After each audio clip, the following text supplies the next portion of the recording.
بسم اللہ الرحمن الرحیم۔ السلام علیکم ورحمۃ اللہ وبرکاتہ۔ ناظرین گرامی، اگر آپ کی شادی نہیں ہو رہی تو یہ وظیفہ کرے، انشاءاللہ اللہ بندوبست کرے گا۔ اعوذ باللہ من الشیطان الرجیم، بسم اللہ الرحمن الرحیم۔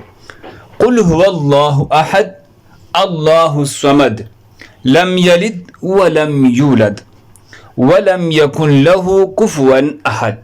یہ سورہ اخلاص سے آخری پارہ کے آخری 10 سورتوں میں موجود ہے۔ یہ سورت یہ پڑھا کرو۔ اس کے وظیفہ کرنے کا طریقہ یہ ہے کہ فجر کی نماز کے بعد جائے نماز پر بیٹھ کر 3 مرتبہ درود پاک پڑھنا، اللہم صلی علی محمد، یہ درود پاک آخر تک پڑھنا۔ اس کے بعد یہ سورہ اخلاص شروع کرے، قل هو اللہ احد۔ جب اللہ الصمد پر پہنچے تو اس کو 100 مرتبہ پڑھنا، پھر باقی سورت پوری کرنی ہے۔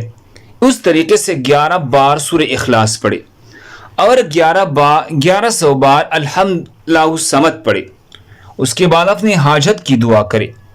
یہ عمل 41 دن کرنا ہے۔ کوئی بندہ اس وظیفے کو کرے، سوال ہی پیدا نہیں ہوتا کہ اس کے لیے کوئی اچھا رشتہ نہ آئے۔ اجازت کے لیے کمنٹس میں اللہ اکبر لکھ کے جزاک اللہ۔